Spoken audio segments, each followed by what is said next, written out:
Selamat sejahtera kepada pelajar.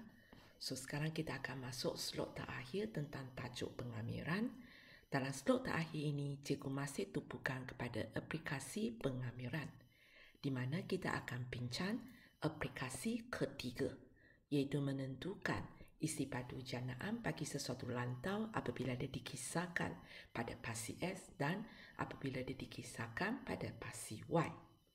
Aplikasi yang ketiga menentukan isi padu janaan bagi sesuatu lantau.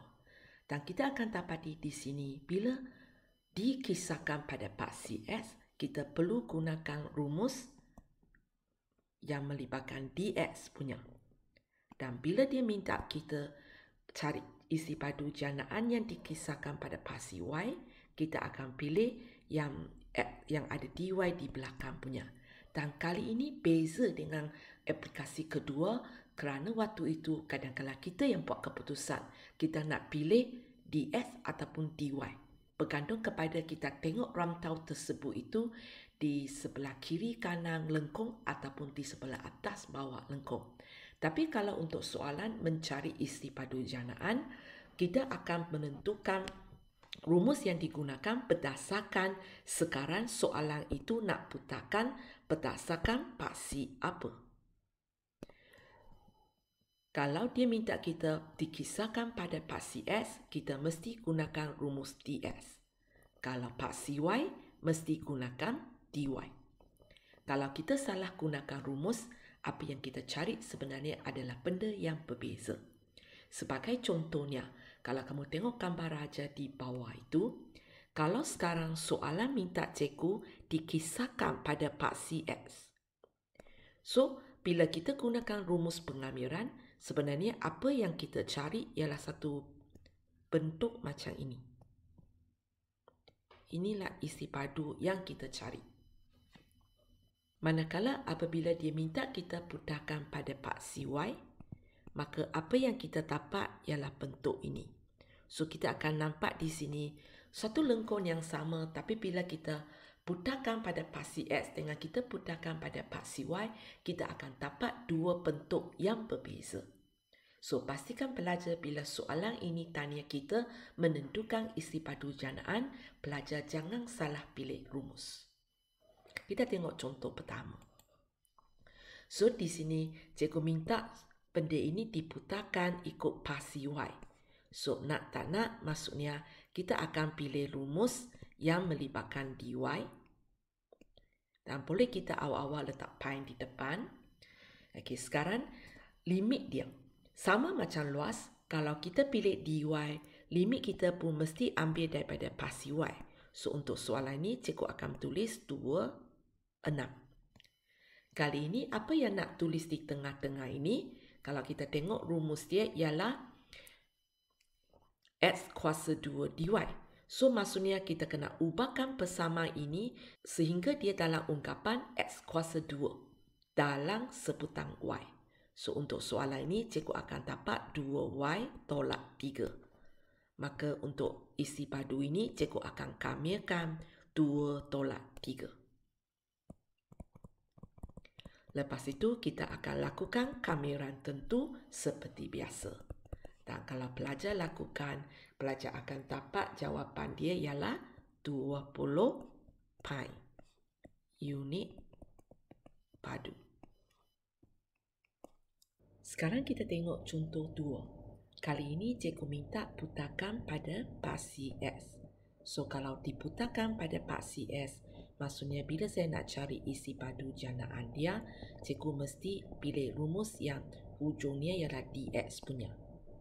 So, bila saya pilih dx, maksudnya limit saya mesti ambil daripada pasti X. So, untuk soalan ini 1 sampai 2. Dan apa yang perlu isi di tengah-tengah ini ialah y kuasa 2 dalam sebutan X. So, apa yang saya ada sekarang ialah y sahaja. So, untuk tahu apa itu y kuasa 2, apa yang saya buat, saya akan kuasa 2kan kedua-dua belah.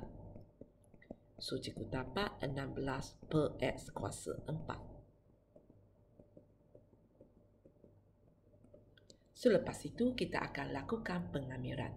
So kalau kita tengok bentuk ini, dia macam bentuk bahagi kan. So kita tidak ada rumus untuk bentuk bahagi. So pelajar sepatutnya naikkan dia ke atas. Jadi 16x kuasa negatif 4. Lepas tu pelajar sudah boleh gunakan rumus 3 sebab kita nampak pemboleh ubah, kita nampak kuasa. So pelajar boleh kamyakan dan dapat jawapan dia, iaitu 14/3 pi. Sekarang kita tengok contoh yang ketiga. Kali ini cikgu minta benda ini diputarkan pada pasi Y. Diputarkan pada pasi Y. So rumus kita mesti dy. Limit kita mesti ambil daripada pasi Y. So untuk soalan ini kita ada kosong tapi kita tidak tahu nilai ini. So nilai ini ialah pintasan Y. So kalau dia ialah pintasan Y, kita akan gantikan X sama dengan kosong ke dalam persamaan kita. Dan kalau kita selesaikan, kita dapat Y kita ialah kosong dan 1. So tempat A ini ialah 1. So kita akan kamyakan daripada kosong sampai 1. Untuk tengah-tengah itu, kali ini kita perlu buat X kuasa 2 dalam sebutan Y. So persamaan kita di sini, kalau nak buat X kuasa 2, so kita akan kuasa 2kan kedua-dua belah. So apa yang kita akan kamya di sini ialah Y kuasa 2 tolak Y, kemudian kuasa 2.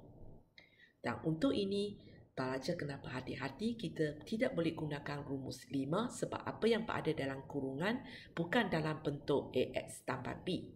So untuk soalan ini, pelajar perlu kembangkan dulu sebelum lakukan pengamiran. Bila sampai sini, pelajar boleh lakukanlah kamyakan 1 demi 1 dan dapat jawapan 1/30 pi. Sekarang kita tengok contoh 4 dan 5 ini. Kalau pelajar perhatikan dua soalan ini, perbezaannya hanya satu ialah diputarkan pada pasi S dan satu lagi diputarkan pasi Y. Kita mula dengan contoh 4 yang diputarkan pada pasi S. So di sini, idea kita sepatutnya ialah kita akan gunakan yang di bawah garis tolak dengan yang di bawah lengkung. Dan oleh kerana dia diputarkan pada pasi S, rumus yang kita gunakan sepatutnya yang hujung dia ialah dx lah. Seperti ini. So lepas itu kita buatlah kamyaran seperti biasa dan kita akan dapat jawapan setengah pi. Lepas tu kita tengok pula contoh yang kelima. Kali ini dia diputarkan pada pasi Y. So ideanya adalah berbeza. Dia sepatutnya macam ini. Mula-mula kita ambil yang di sebelah kiri lengkung tolak dengan yang sebelah kiri garis lurus punya. So bila kita tengok soalan ini ialah diputarkan pada pasi Y, maka rumus kita sepatutnya hujungnya ialah dy seperti ini. So lepas itu sama juga kita buatlah kamyaran tentu seperti biasa dan pelajar sepatutnya dapat jawapan 2.53 pi. Sekarang kita pergi kepada contoh yang terakhir di mana ialah satu soalan cikgu cuba gabungkan lebih daripada satu aplikasi dalam satu soalan. Raja menunjukkan satu lengkung Y sama dengan 3S kuasa 2 menyilang garis lurus pada titik 2H. Titik A terletak pada pasi Y dan titik B terletak pada pasi S. Cikgu tanya apakah nilai H? So untuk soalan ini sebenarnya dia tak ada kaitan dengan pengamiran lagi. Kita hanya gunakan pengetahuan kita oleh kerana 2H ini dilalui oleh lengkung, maka nak cari H, so untuk mencari nilai H, kita boleh gantikan dia ke dalam persamaan dan kita dapat H ialah 12. Lepas tu soalan tanya apakah koordinat B? So koordinat B adalah pintasan X. So kita boleh gunakan pengetahuan geometri koordinat kita. Kita gunakan cara kita cari kecerunan iaitu Y2 tolak Y1 bagi S2 tolak S1 dan negatif pintasan Y bagi pintasan S untuk dapat pintasan S berkenaan. Dan jangan lupa tulis jawapan kita dalam bentuk koordinat. Sekarang kita pergi kepada bahagian B. Bahagian B inilah baru merupakan soalan pengamiran, aplikasi yang kedua. So, kita boleh gunakan idea yang ada, sama ada pelajar boleh gunakan idea tambah ataupun idea tolak. Contoh ini lebih kurang sama dengan contoh yang cikgu pernah terangkan dalam slot 4. Lepas tu kita pergi tengok soalan C. So, satu lagi tempat pelajar kena perhatikan, kalau soalan tanya luas tang isi padu, dia tidak semestinya tanya luas kawasan pelorek bila isi padu janaan pun mesti kawasan pelorek berkenaan. So, pelajar kena baca soalan dengan berhati-hati untuk kena pasti tempat mana yang dimasukkan oleh dia. So, apabila rantau itu dipatasi oleh lengkung, garis lurus, y sama dengan h dan pasi y, sepatutnya inilah tempat dia, maka bila diputarkan pada pasi y, kita gunakan rumus dy dan pelajar akan dapat jawapan 24 pi. So, dengan ini tamatlah slot penerangan cikgu tentang tajuk pengamiran. Selamat berjumpa dalam SPN nanti.